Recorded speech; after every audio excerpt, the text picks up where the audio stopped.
Ikigai दृग्याजु तंदुरुस्त और आनंदित जीवन का जापानी रहस्य। लेखक Hector Garcia, Francesc Miralles. Audio book by listen to gain channel. प्रस्तावना। इकिगाई एक जादुई शब्द। शाम का समय था, बारिश हो रही थी। इस किताब के दोनों लेखक हम दोनों पहली बार मिलकर चर्चा कर रहे थे टोक्यो में। तभी पहली बार इस किताब के बीज बोए गए। इससे पहले कई बार हम दोनों ने एक दूसरे की किताबों को पढ़ा था, लेकिन ये पहली ही बार था जब हम एक दूसरे से मिल रहे थे। हम दोनों जापान की राजधानी से हजारों मील दूर रहते थे, लेकिन दोनों की पसंद का विषय एक ही था। शायद यही वजह थी कि हम हर रोज मिल रहे थे। उस मुलाकात की वजह से ही इस किताब का निर्माण हुआ है। उस मुलाकात के तकरीबन एक साल बाद हम दोनों दोबारा मिले।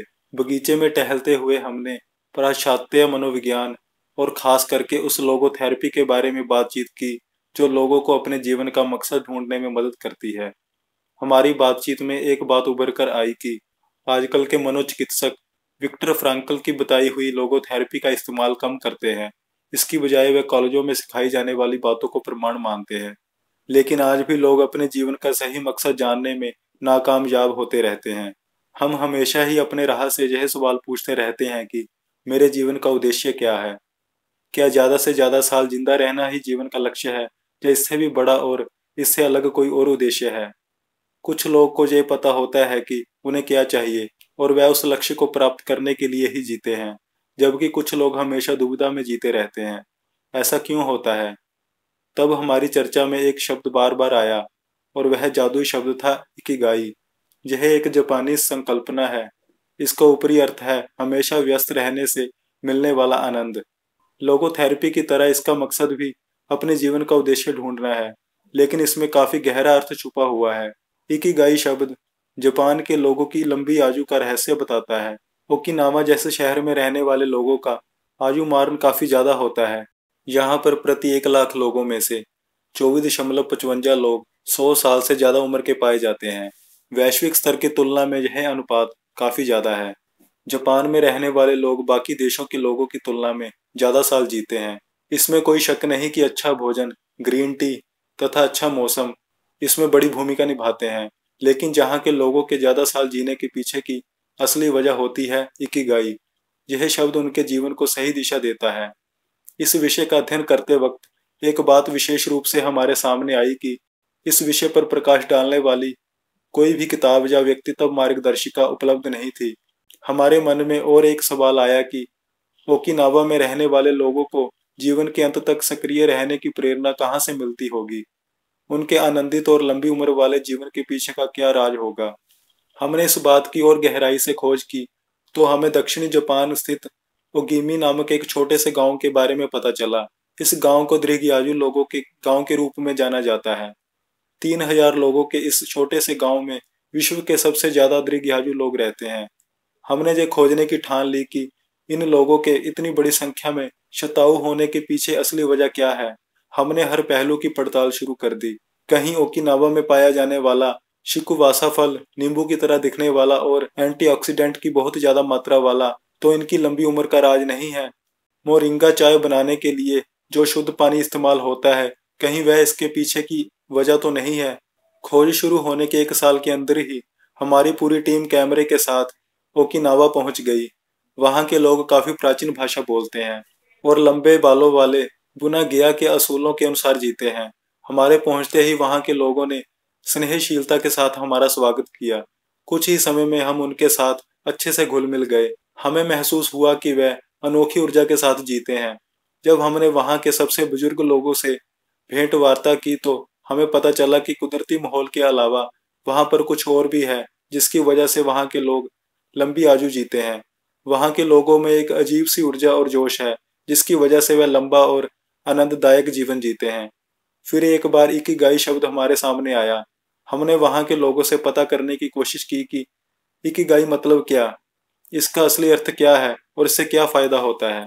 हमें और एक बात सुनकर झटका लगा कि दूसरे विश्व युद्ध के वक्त इसी गांव पर हमला हुआ था और 200 लोग मारे गए थे।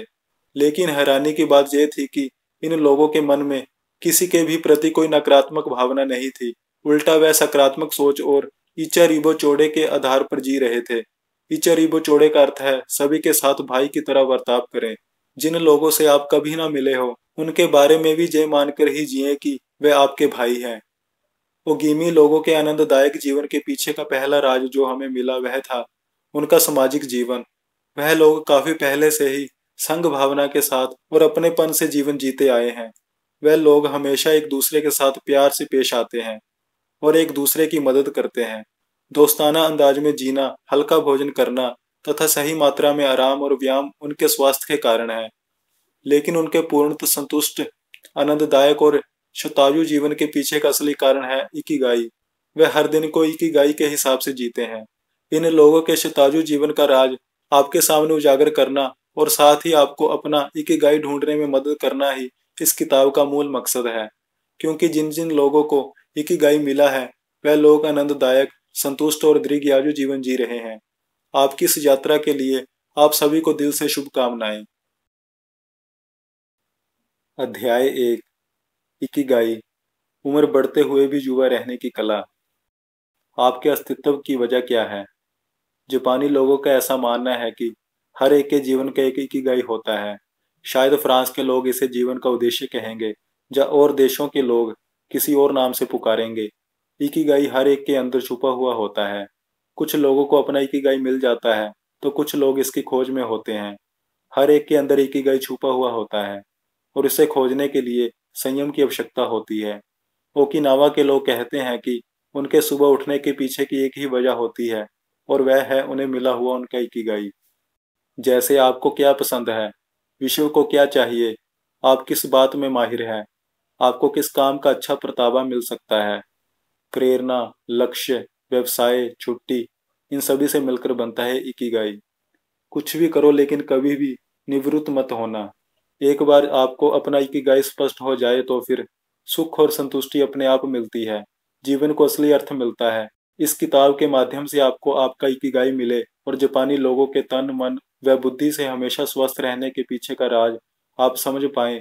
यही इस किताब के पीछे की मूल वजह है।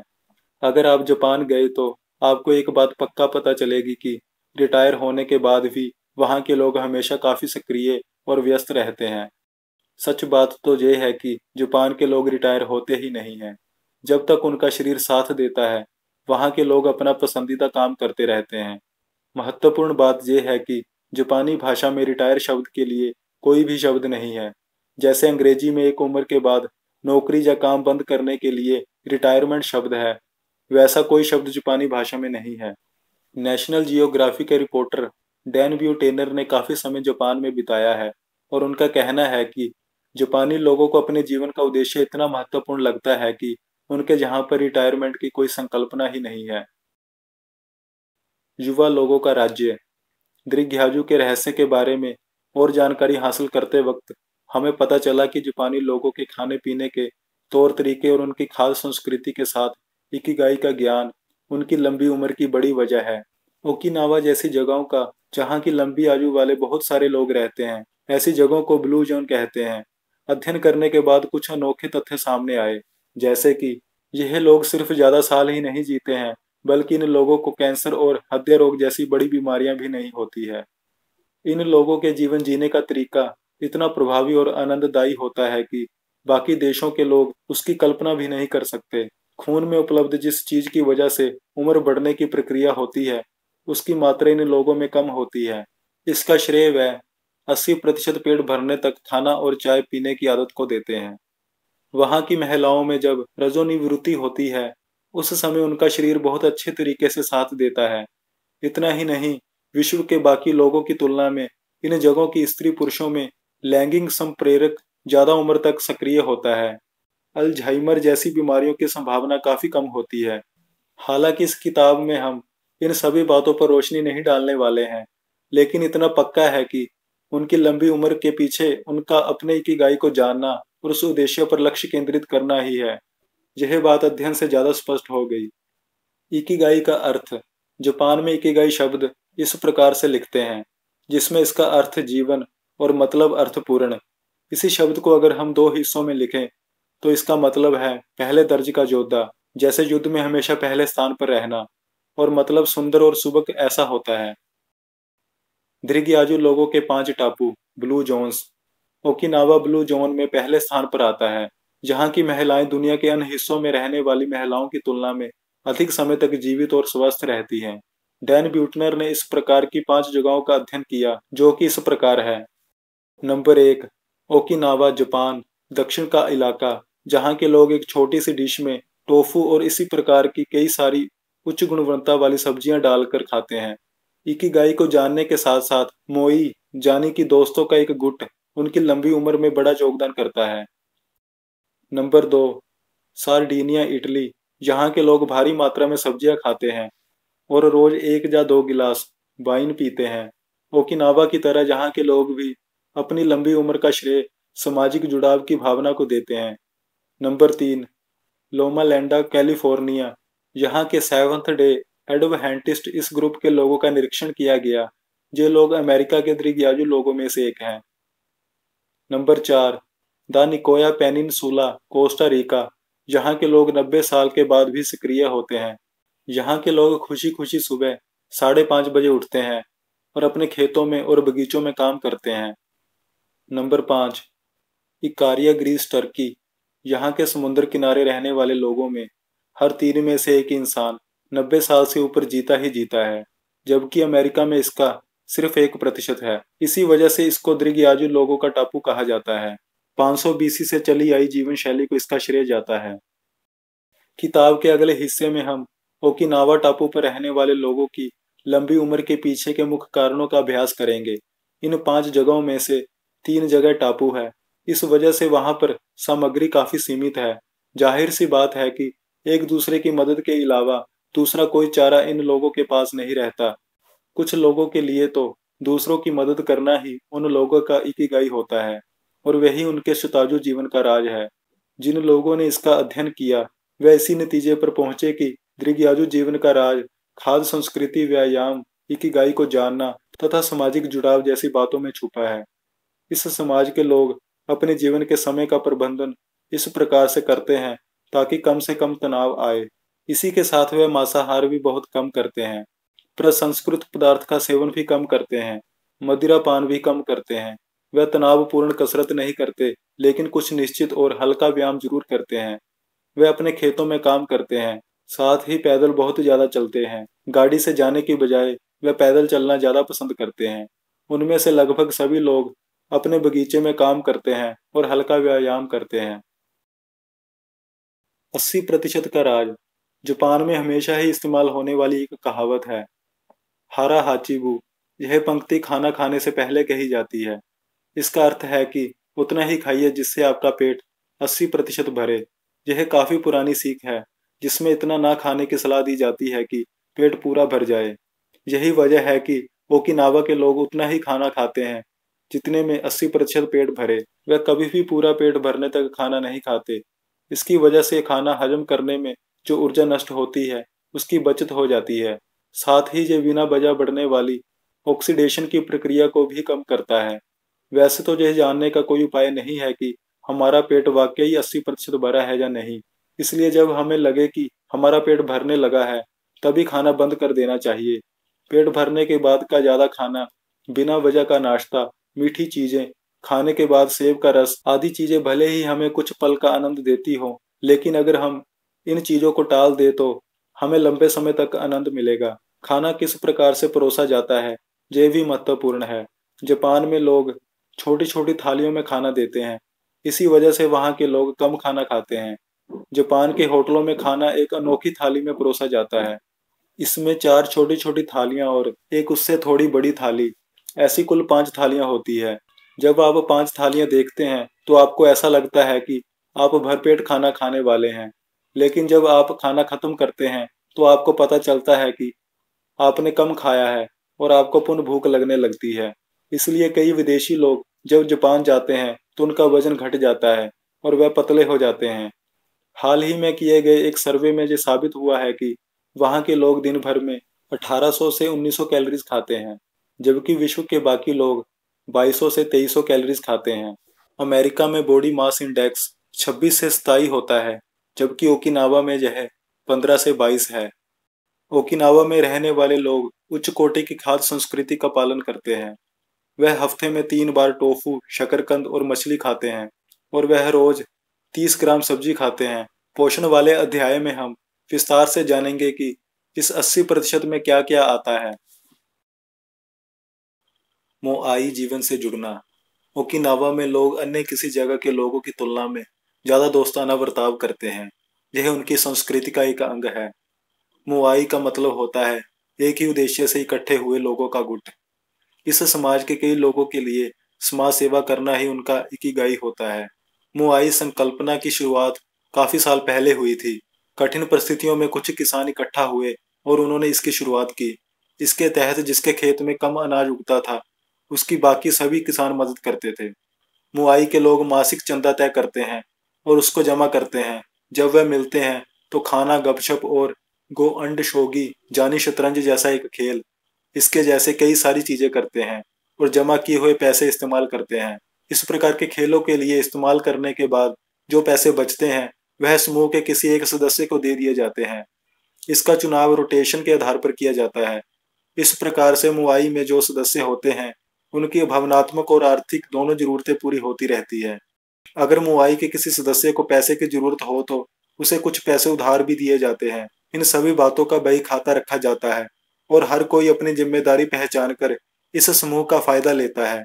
इस वजह से सभी के मन में सुरक्षा की भावना पनपती है और मेरी मदद के लिए पूरा संघ है। इस विचार से वह तनाव रहित और दीर्घायु जीवन जीते हैं। अभी तक हमने इकिगाई के बारे में संक्षिप्त जानकारी ली है। अब हम इस पर रोशनी डालेंगे कि आज के इस युग में लोग उम्र से पहले ही बूढ़े क्यों होते हैं। साथ ही ये भी समझेंगे कि इकिगाई का हमें किस प्रकार से फायदा हो सकता है।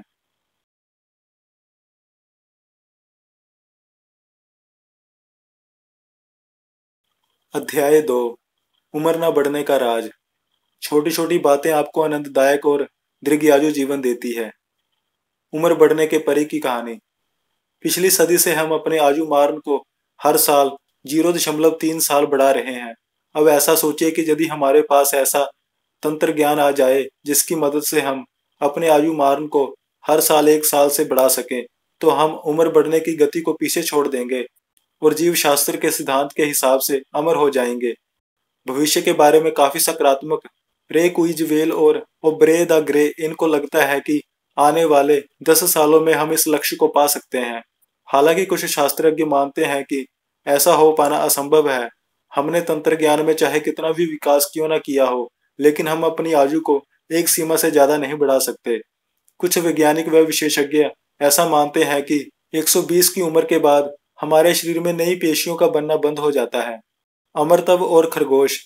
ऐसा सोचिए कि दूर कहीं पर एक बोर्ड लगा हुआ है जिस पर एक अंक लिखा हुआ है। उस उम्र तक पहुंचते ही आपकी मौत होने वाली है। वह बोर्ड आपके भविष्य में है और आप उस बोर्ड की ओर यात्रा कर रहे हो। हर गुजरते साल के साथ आप उस बोर्ड के और नजदीक जा रहे हो। जब आप उस बोर्ड के पास पहुंचोगे तो आपकी मौत होगी। अब इस प्रकार से सोचिए कि एक खरगोश है जिसने उस बोर्ड को हाथ में पकड़ा हुआ है और वह भी भविष्य की दिशा में यात्रा कर रहा है। आप जब 1 साल आगे बढ़ते हैं तो वह खरगोश आधा साल आगे जाता है। इस प्रकार ये दोनों यात्रा करते रहेंगे तो एक समय आप उसके पास पहुंचेंगे और आपकी मौत हो जाएगी। लेकिन यदि खरगोश भी हर साल 1 साल आगे जाने लगा तो क्या होगा? उसकी गति हर साल के लिए 1 साल की होगी तो आप उस खरगोश तक कभी भी पहुंच नहीं पाएंगे और कभी भी मौत नहीं होगी। जिस गति से खरगोश भविष्य में चल रहा है वह है हमारा तंत्र ज्ञान। हम जितना तकनीकी विकास करेंगे और अपने शरीर को समझेंगे उतना ही हम उस खरगोश को तेज भगाने में सफल होंगे। अमरतव जानी वह स्थिति जब हम खरगोश को हर साल 1 साल या उससे भी ज्यादा साल आगे भेजने में कामयाब हों और कभी भी उस तक ना पहुंचने की वजह से अमर हो जाएं। कार्यक्षम मन, युवा शरीर। स्वस्थ शरीर में स्वस्थ मन। यह पुरानी कहावत वाकई काफी अर्थपूर्ण और सोचने पर मजबूर करने वाली है। इस कहावत से हमें ये बात समझ में आती है कि शरीर और मन दोनों ही महत्वपूर्ण है। इन दोनों का स्वास्थ्य एक दूसरे पर निर्भर होता है। इसका अर्थ यही है कि हमेशा जवान रहने के लिए आपके मन का कार्यक्षम और खुला होना ज्यादा आवश्यक है।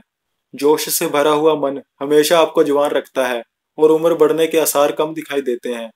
जिस प्रकार से शारीरिक व्यायाम न करने की वजह से हमारे शरीर और जोश पर बुरा असर होता है, वैसे ही यदि हम मानसिक व्यायाम ना करें तो हमारी न्यूरोलॉजिकल यंत्रणा भी कमजोर होने लगती है और फिर परिस्थितियों व माहौल को प्रतिक्रिया देने की हमारी यंत्रणा कमजोर होने लगती है। इसलिए मस्तिष्क को भी व्यायाम कराने की आवश्यकता होती है।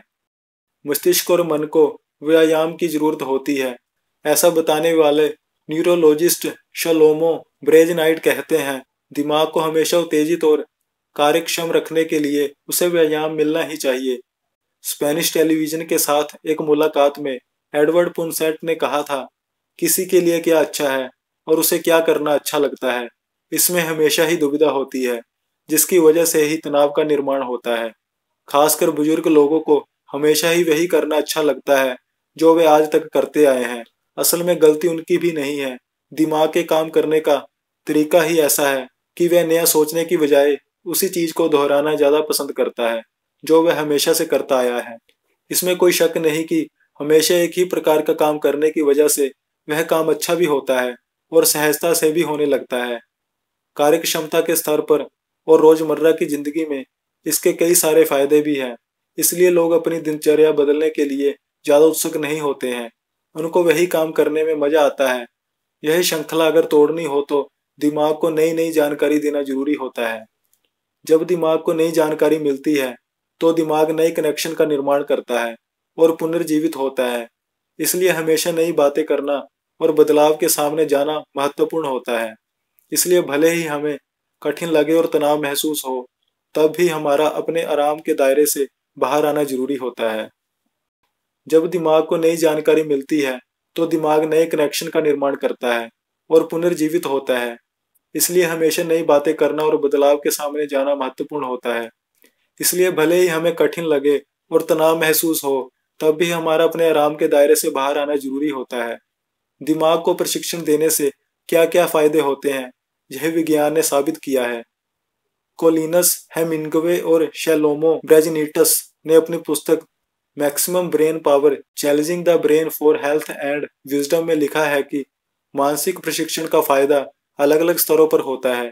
वह कहते हैं, जब आप कोई भी काम पहली बार करते हैं तो वह आपको कठिन लगता है, उसे पूरा करने में आपको ज्यादा कष्ट होते हैं। लेकिन वही काम जब आप दोबारा करते हैं तो पहली बार किया हुआ अभ्यास काम में आता है और वह काम आपको उतना कठिन नहीं लगता। आपको लगता है कि यह काम तो काफी आसान है। असल में काम वैसा ही होता है, लेकिन पहली बार काम करते वक्त मिले हुए अनुभव और प्रशिक्षण का प्रभाव आगे काम आता है। उस वक्त काम करने का जोश और गुणवत्ता भी बढ़ती है। इसका परिणाम यही होता है कि वह काम करते वक्त उस इंसान की स्वयं प्रतिमा भी बढ़ती है। मानसिक व्यायाम का सबसे साधारण उदाहरण है कि दूसरों के साथ कोई खेल खेलने या गपशप करने से भी मन में एक नया जोश आ जाता है। इससे अकेलापन और निराशा भी नष्ट हो जाती है। जब हम 20 की उम्र पार करते हैं, तभी से हमारे न्यूरॉन्स, दिमाग की पेशियां व्यस्क होने लगते हैं। बौद्धिक व्यायाम, जिज्ञासा और सीखने की इच्छा इत्यादि चीजों की वजह से न्यूरॉन्स के व्यस्क होने की यह प्रक्रिया धीमी पड़ने लगती है, जिसकी वजह से उम्र बढ़ने की प्रक्रिया भी कम होने लगती है। इसी के साथ इस कार्य से हमें सकारात्मक नजरिया और जोश जैसे कई फायदे मिलते हैं। तनाव दीर्घायु का मार्ग। कुछ लोग वास्तविक उम्र से ज्यादा बूढ़े दिखते हैं। अध्ययन से यही पता चला है कि तनाव इसके पीछे की महत्वपूर्ण वजह है। तनाव में शरीर का जितना नुकसान होता है उतना बाकी किसी भी वजह से नहीं होता है। American institute of stress management ने शरीर के अंतःपतन की इस प्रक्रिया का अध्ययन किया और यह निष्कर्ष निकाला कि बीमारी की सबसे बड़ी वजह होती है तनाव। हिडलबर्ग यूनिवर्सिटी के डॉक्टरों ने एक प्रशिक्षण किया। इसमें उन्होंने एक नौजवान डॉक्टर को भेंट वार्ता के लिए भेजा। इस भेंट वार्ता को कठिन बनाने के लिए उन्होंने 30 मिनट कठिन गणित के प्रश्न हल करने के लिए दिए। 30 मिनट के बाद उन्होंने उस डॉक्टर के खून की जांच की तो उन्हें शरीर में काफी बदलाव देखने को मिले। आश्चर्य की बात यह थी कि बीमारी से लड़ने के लिए शरीर में कुदरती तरीके से जिस प्रकार की रोग प्रतिरक्षा शक्ति निर्मित होती है वह भी तैयार हो गई। लेकिन असली समस्या यही होती है कि यह शक्ति सिर्फ रोग बढ़ाने वाली पेशियों पर हमला नहीं करती, बल्कि अच्छी पेशियों पर भी करती है। इस वजह से कम उम्र में लोग बूढ़े हो जाते हैं। कैलिफोर्निया यूनिवर्सिटी ने भी ऐसा ही एक प्रशिक्षण किया। इसमें उन्होंने 39 माताओं के खून की जांच की। जिन माताओं के बच्चे गंभीर रूप से बीमार थे, उन माताओं की जांच के साथ ही जिनके बच्चे स्वस्थ थे, ऐसी माताओं की भी जांच की। तब उन्हें यह पता चला कि तनाव पेशियों के टेलोमेरस इस रचना पर ही हमला करता है, जिससे पेशियों के पुनर्निर्माण की प्रक्रिया धीमी हो जाती है और पेशियां वयस्क होने लगती है। इस प्रयोग से यह साबित हुआ कि जितना ज्यादा तनाव होता है, पेशियों पर उतना ही बुरा असर होता है।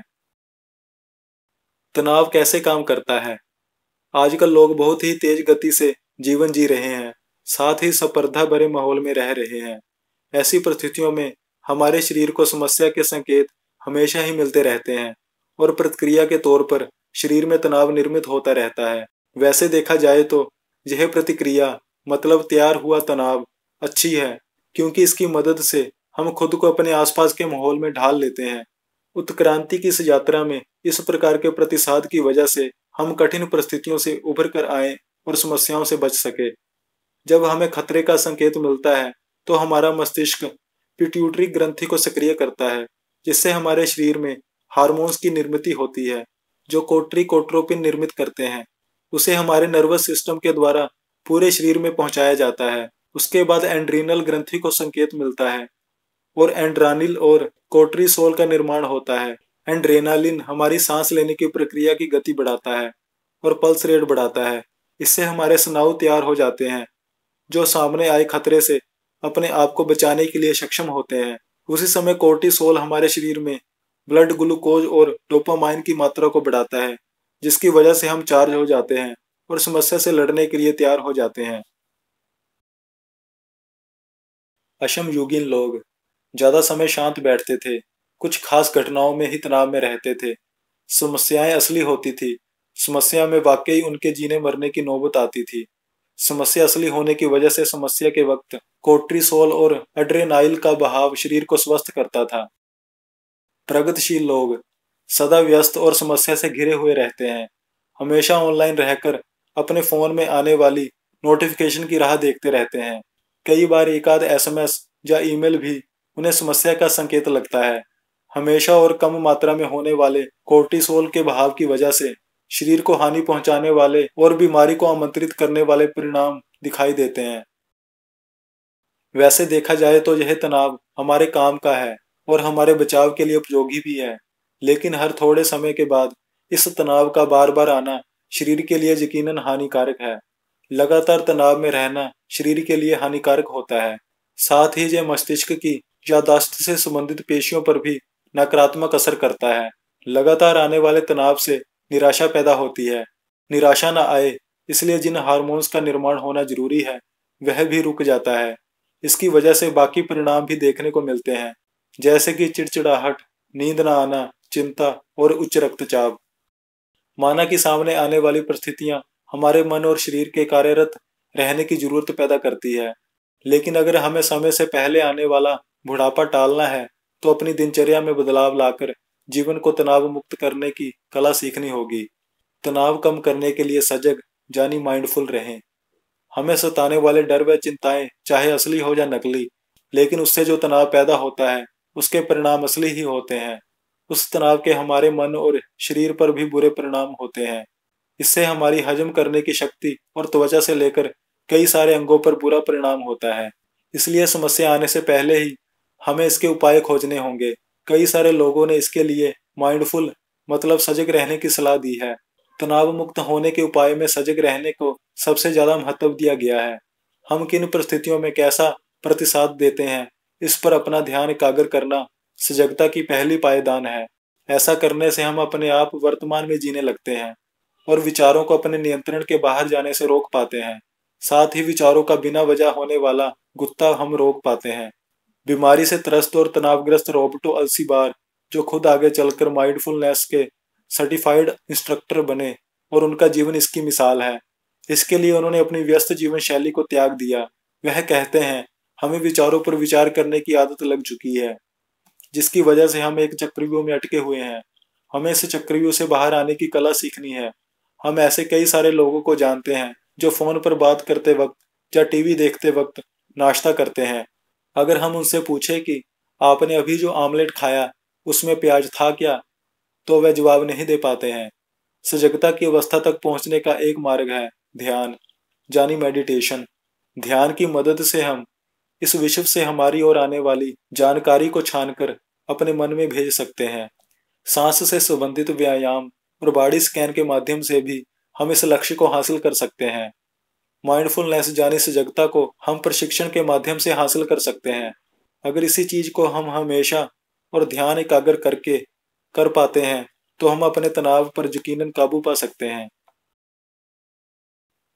थोड़ा सा तनाव अच्छा होता है। ज्यादा समय रहने वाला और ज्यादा मात्रा का तनाव भले ही लंबी आयु के और शारीरिक तथा मानसिक स्वास्थ्य के लिए घातक हो, लेकिन कम मात्रा का तनाव हमारे लिए फायदेमंद होता है। Doctor Harvard S Freedman university of California में मनोविज्ञान के प्रोफेसर हैं। उन्होंने 20 साल तनाव पर काम किया और यह जानने की कोशिश की कि उसका मानवीय जीवन पर क्या असर होता है। वह इस निष्कर्ष पर पहुंचे कि जो लोग कुछ हद तक तनाव में रहते हैं वह सामने आई समस्या से लड़ने के लिए तन मन से ताकत लगाते हैं। ये लोग ज्यादा आरामदायी और सुस्त जीवन जीने वाले लोगों से ज्यादा स्वस्थ रहते हैं और ज्यादा जीते हैं। इससे यह साबित हुआ कि नियंत्रित मात्रा में तनाव में रहने वाले लोगों पर तनाव का सकारात्मक परिणाम होता है। वह लोग ज्यादा आनंदित जीवन जीते हैं, अच्छी आदतें बनाते हैं तथा धूम्रपान व मद्यपान जैसी आदतों से दूर रहते हैं।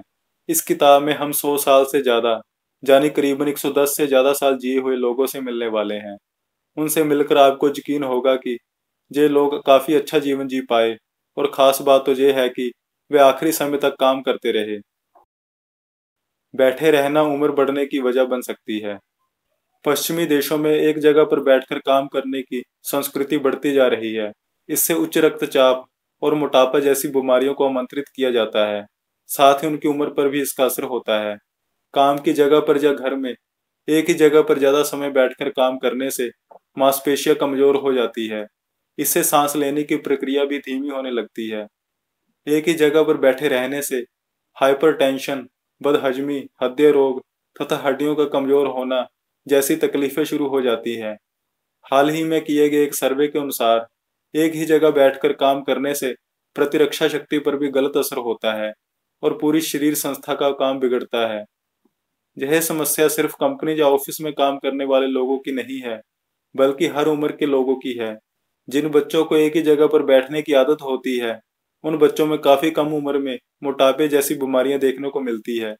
यही मोटापा आगे चलकर बाकी बीमारियों को आमंत्रित करता है।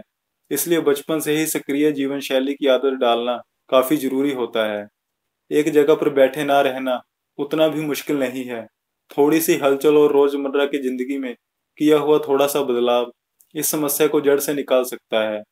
हमें अंदर से और बाहर से भी कार्यक्षम रहने के लिए कुछ छोटे मोटे बदलाव करने होंगे। इसके लिए हमें कुछ बातों को अपने जीवन के साथ जोड़ना होगा। मसलन ऑफिस जाते समय पैदल जाएं। अगर ये संभव नहीं है तो रोज कम से कम 20 मिनट पैदल चलें। लिफ्ट की बजाय सीढ़ियों का इस्तेमाल करें। इससे आपकी मांसपेशियां मजबूत हो जाएंगी, सांस लेने की क्षमता भी अच्छी हो जाएगी। सामाजिक कार्यों में सम्मिलित हो। इसका सबसे बड़ा फायदा यही है कि जो समय टीवी के सामने बैठकर व्यर्थ जाता है उस समय में शरीर को हलचल करने का मौका मिलता है।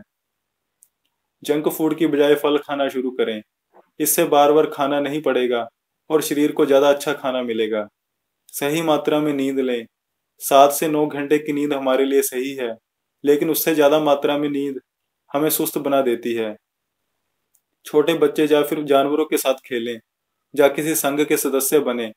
इससे शरीर तो तंदुरुस्त होता ही है, साथ ही मन को भी नई ऊर्जा मिलती है। साथ ही स्वयं प्रतिभा भी ऊंची होती है।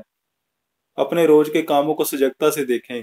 शरीर को हानि पहुंचाने वाली आदतों को पहचानें और उनकी जगह पर नई आदतें डालें। यदि हम अपने रोज के जीवन में ये छोटे छोटे बदलाव करते हैं तो इससे हमारा मन और शरीर दोनों तरोताजा होते हैं और इसी में लंबी उम्र के बीज बोए जाते हैं। स्वस्थ रहने का राज। माना कि बाहरी और भीतरी दोनों स्तरों पर हमारी उम्र बढ़ती है। माना कि हम शरीर और मन दोनों स्तरों पर बड़े हो रहे हैं, लेकिन लोगों की उम्र पहचानने का सबसे आसान तरीका है उनकी त्वचा। हमारे शरीर के अंदर जो जो बदलाव होते हैं वह त्वचा पर स्पष्ट दिखते हैं। ऐसा कह सकते हैं कि हमारी त्वचा हमारे भीतर के सिस्टम का आईना होती है। जो लोग मॉडलिंग करते हैं वह बताते हैं कि किसी भी फैशन शो के एक दिन पहले वह रात को 9 से 10 घंटे की नींद लेते हैं। इससे उनकी त्वचा को एक अनोखी आभा मिलती है और उनकी त्वचा ज्यादा स्वस्थ व झुर्रियां रहित दिखने लगती है।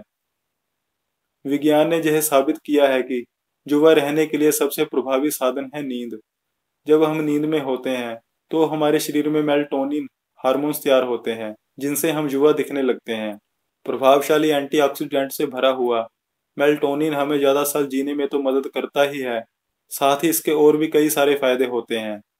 जैसे कि इससे बीमारियों से लड़ने की शक्ति बढ़ती है, कैंसर से लड़ने के लिए जरूरी घटकों की निर्मित होती है, कुदरती इंसुलिन की निर्मित होती है, अल्जाइमर जैसी बीमारियों की आशंका कम होती है, हृदय रोग प्रतिबंधक घटकों की निर्मित होती है। इन वजहों से मेलाटोनिन आपको हमेशा युवा रहने में मदद करता है। आपको हमेशा यह ध्यान रखना चाहिए कि 30 साल की उम्र के बाद मेलाटोनिन की निर्मित अपने आप कम हो जाती है, पर आगे दिए गए उपायों से हम इसको बढ़ा सकते हैं। संतुलित भोजन और उसमें भी कैल्शियम का ज्यादा मात्रा में सेवन करना। इसका ख्याल रखना कि रोज आपके शरीर को सही मात्रा में सूर्य प्रकाश मिले। सही मात्रा में नींद लेना। गहरी नींद पर प्रभाव डालने वाले तनाव, मंद, तंबाकू और कॉफीन जैसी चीजों को टालना। गहरी नींद ना लगे तो मेलाटोनिन की मात्रा घटती है। इस बात पर शोध हो रहा है कि क्या कृत्रिम तरीके से मेलाटोनिन की निर्मित हो सकती है और उससे लंबी उम्र पाई जा सकती है। अगर ऐसा हुआ तो इस बात की पुष्टि हो जाएगी कि हमेशा युवा रहने का रहस्य हमारे अंदर ही है।